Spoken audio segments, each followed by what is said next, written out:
Yo, what's up, guys? Why Not Be Reckless, aka Why Not Be Caster, one of the HCS commentators, analysts, and grassroots content creators. And today we have another HCS report where we're going to be breaking down the entire last week of Halo and everything that went down because there was plenty. Why don't we jump right into it, where we're going to start off with Gen G joining Halo, picking up King Nick, YNOT, Breaking Shot, Common, and of course you got Coach Sunzel coming in, and excited to see these boys coming into Halo. Like, what I've heard of the name Gen G for a very long time, but I don't play or watch Valorant. You know, I've definitely haven't given PUBG a try. I've always liked Overwatch, but everybody told me that you couldn't play it on controller. There was like no aim assist at all, so I never gave it a try. Meanwhile, I've actually been really enjoying playing Marvel Rivals. I kind of wish I would have gave Overwatch a try, especially because I heard it was on console as well, so would have been on equal playing ground. I don't know why I didn't try it out, but I haven't really give Gen G a look because I was never watching the esports that they ultimately were in. So I wanted to know more about them, and like what anybody does nowadays, apparently, I asked AI. So we went to Grok real quick and I said, who were Gen G, the esports organization? And this is what Grok had to say.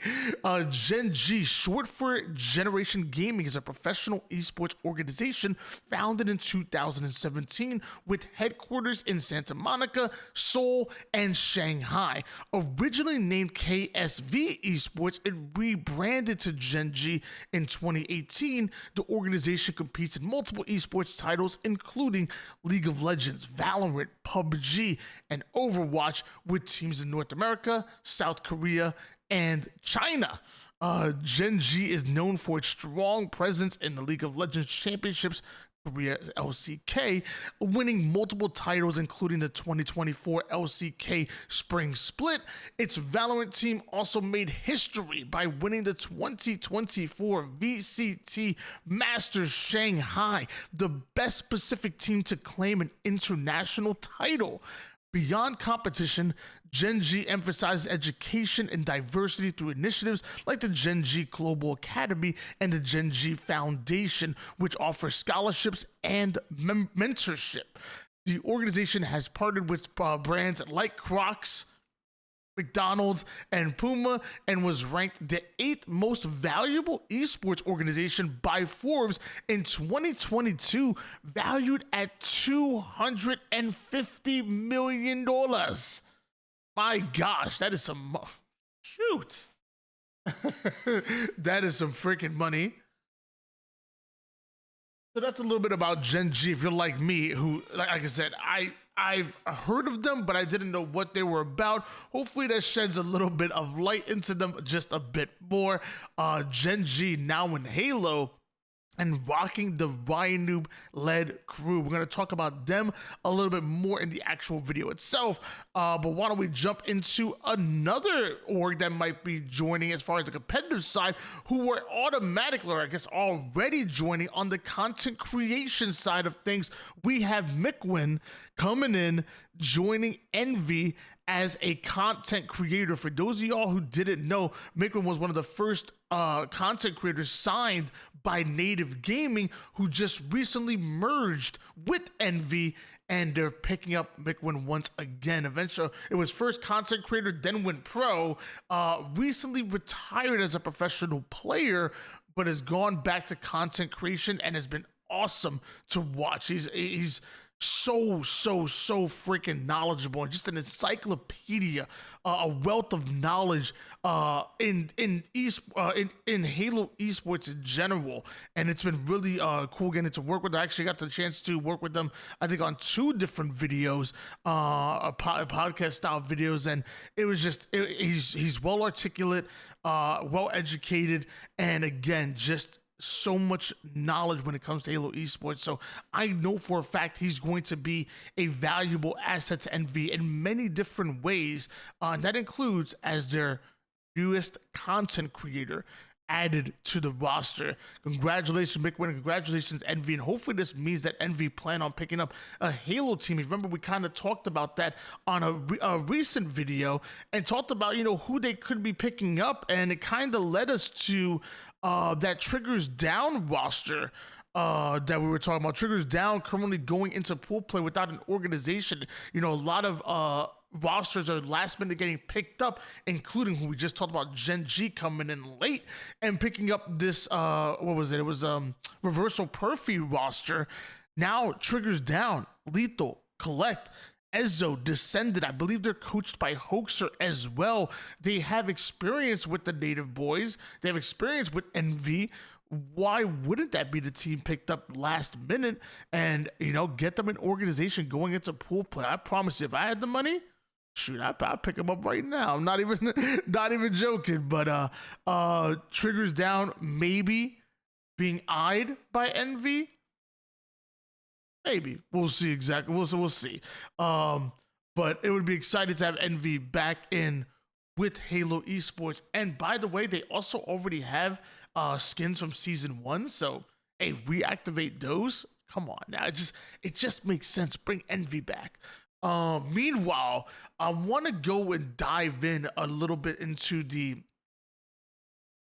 what's been happening as far as scrims over the last week or so, because there's been some interesting stuff going on. I think it's actually worth us talking about, including Space Station Gaming and Optic, their second scrim, which is crazy to say how long this 2025 off season and early season has been. And right now it's only the second time that I can remember Optic Gaming and Space Station Gaming actually scrimming against each other.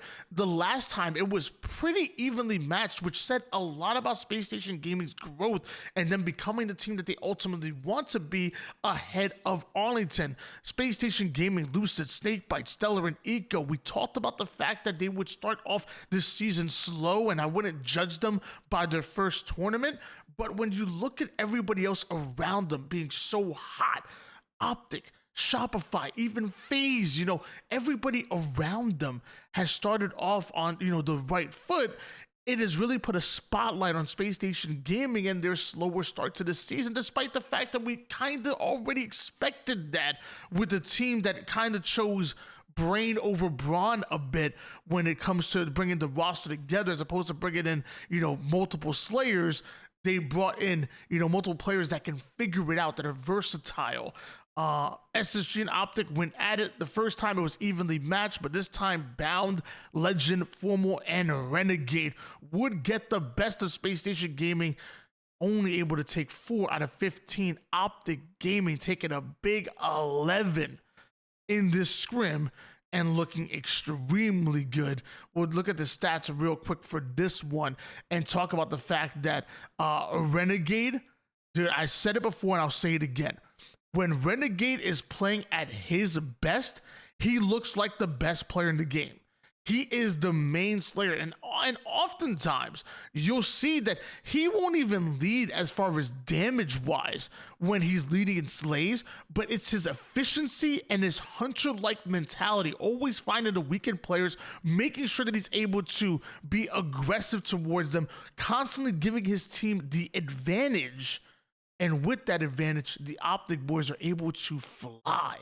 You know, the likes of a Bound, a Legend, who want to just go in there, create havoc. Well, Renegade is there to pick up the pieces, and he's there to lead in the slays. 293 kills out of him, only bested by Stellar on the other side of things. 301 kills, 88,000 damage. That guy's good for actually most damage in the entire lobby. Stellar looking quite stellar on the map, but not good enough to get at least 5, because again, 415 going towards Space Station Gaming, once again showing how strong this Optic Gaming roster are.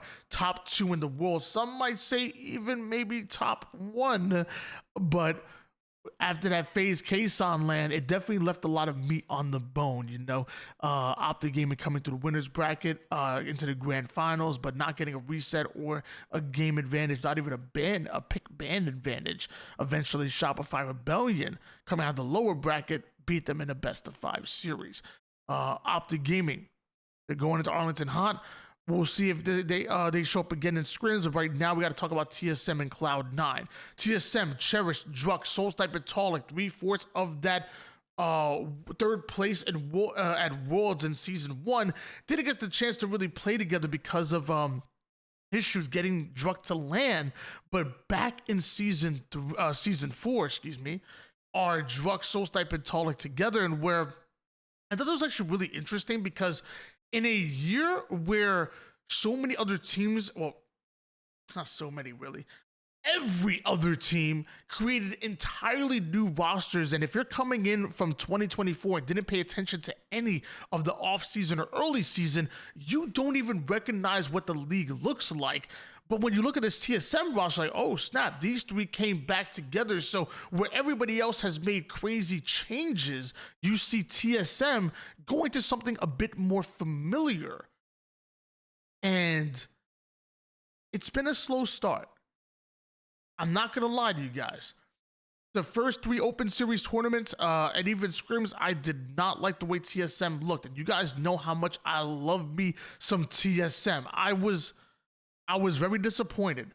But when I looked at the qualifier and I looked at even the scrims before this week, TSM have slowly but sneakingly starting to put it together and actually starting to look like the team that they should have in the early off season. It's been sneaky because not a lot of people have been looking at it and paying attention, but I was almost ready to write TSM off going into Arlington and say, hey, maybe top 12, top 8 is their best. Not doing that now because I actually would really like what I've been seeing. And in fact, this scrim is kind of indicative of that. You have Cloud9, Boo Boo Dubu, Sab, Septify, and Manny, who on the opposite side of things against, when looking at against TSM, they've come out hot. They've come out amazing, have Cloud9. And I mean, we're talking about a 4th place finish during one of the Open Series. We're talking about multiple times taking teams like a Space Station Gaming to a Game 5, beating out a FaZe who at times have looked like the 3rd best team in the world. We've seen Cloud9 stack up accomplishments, and if you really were paying attention last year, they were so close to just pulling off these major upsets. I talk about it all the time. They almost 3-0'd SSG in losers bracket round 1. They almost beat them in a Game 5, eventually becoming world champions. Cloud9 were extremely good last year, and bringing on 3/4 of that roster and adding a veteran like a Boo Boo Dubu, it looked very good for Cloud9. But TSM, 11 out of 15 games on them. And like I said, slowly starting to look like the team that we wanted them to look like in the beginning of the year.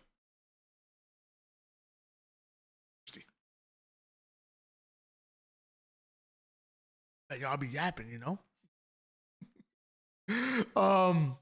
Next up, we got Gen G and Luminosity. And, well, let's start off with Luminosity. Adversary, Mortally, Piggy, and Yaxon. A team that I feel like should very much so have a chip on their shoulders.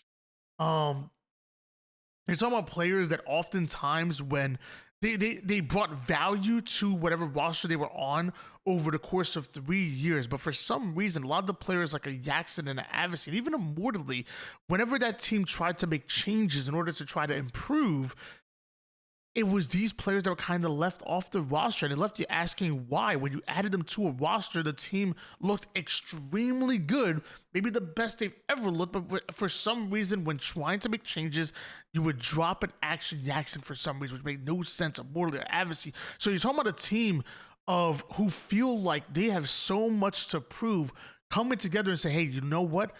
Maybe we can make something great happen. If you've been paying attention during the Open Series and the qualifiers, Luminosity have not only been good, they've been great. They've been phenomenal. They've upsetted so many squads. They come in as the number 5 seed. That's ahead of a TSM. That's ahead of a Cloud9. That's ahead of a Triggers Down, a Reversal Perfect, now known as Gen G, ahead of a Complexity. Like, you're talking about a Luminosity roster that arguably, nobody was really talking about, but they're the 5th best seed. They're the 5th seed.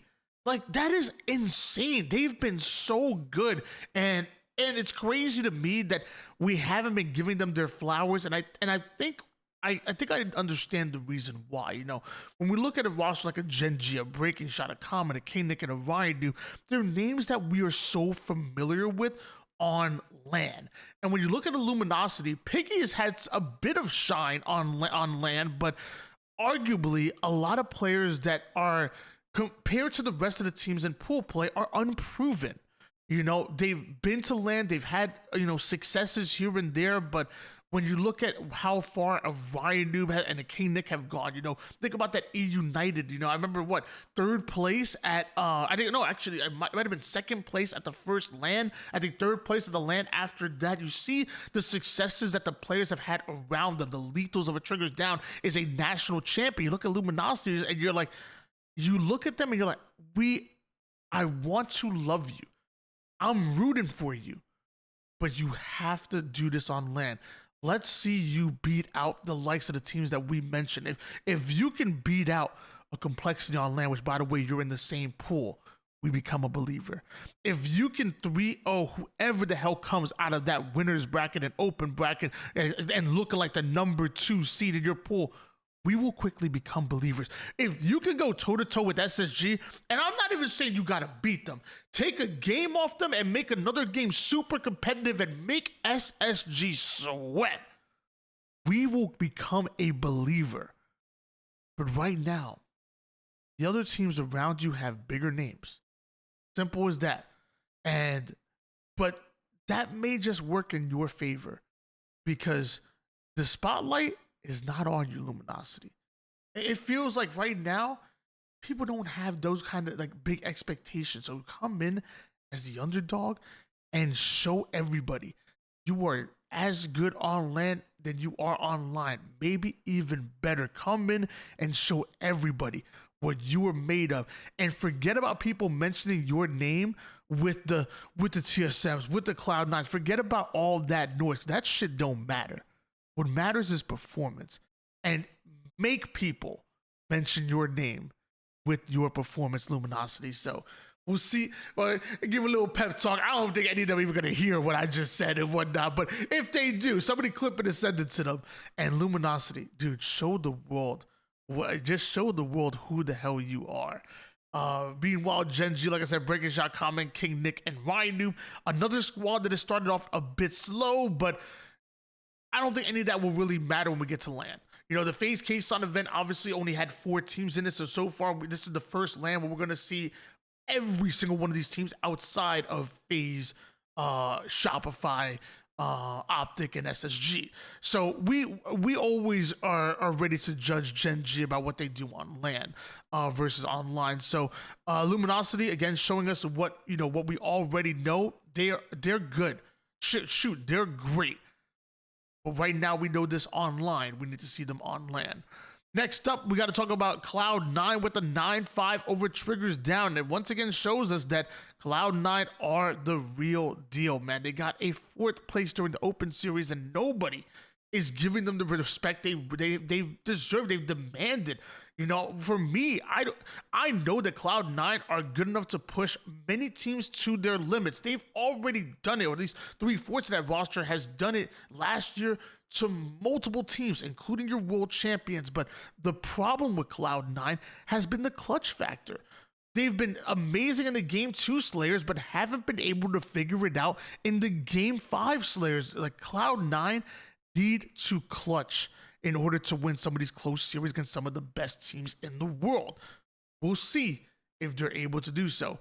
Triggers Down, I feel like they're coming as the number 9 seed, another team that's going to be pretty much slept on, I would say.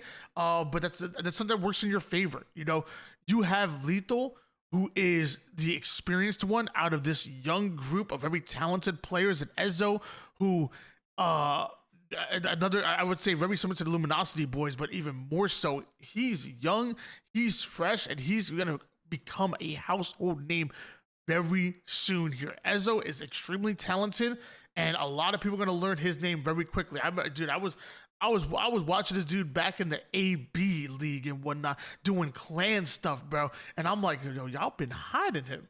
I'm like, what the? Y'all been hiding this man. Let him out. And once he came out, I think he was playing with Envoy last year, early this year, and it was good, man. You could tell the dude is talented.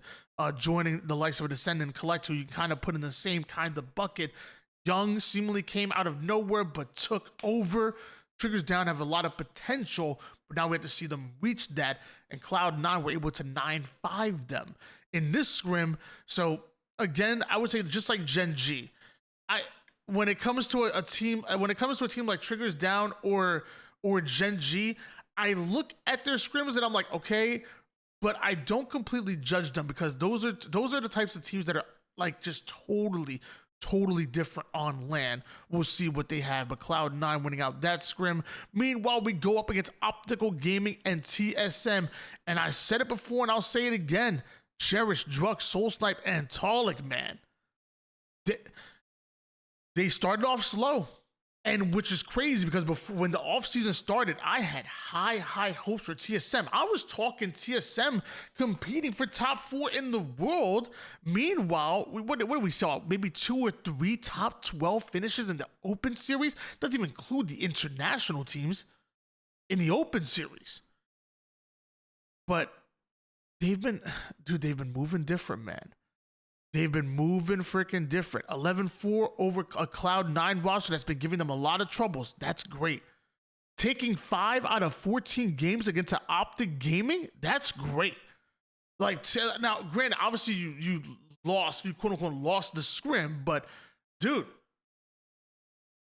TSM, maybe they started to figure it out a little bit. And right before Arlington, shoot, that's the time to do it. TSM, I feel like this scrim says more about them even though Optic already won it, because I feel like if you're top 2 in the world, we expect you to beat and lots of times dominate anybody in your way. I think this said a lot about TSM, and I'm excited to see them on LAN. Next up, we got to talk about Team Nemesis, another team that it's tough. You know, Wootum, Snipe Drone, SLG, and Glory. These are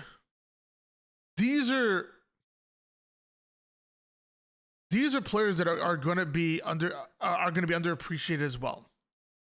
When you look at Team Nemesis, they're always going to be compared to what Quadrant was in the past, and it's unfair. It is. It's unfair to them. It's like, oh, they're great, but are they Quadrant? And that's always going to be the case.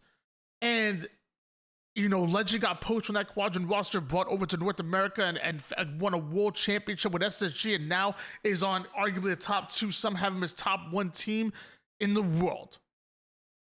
No matter what Team Nemesis do, it feels like they're always going to be compared to that Quadrant roster.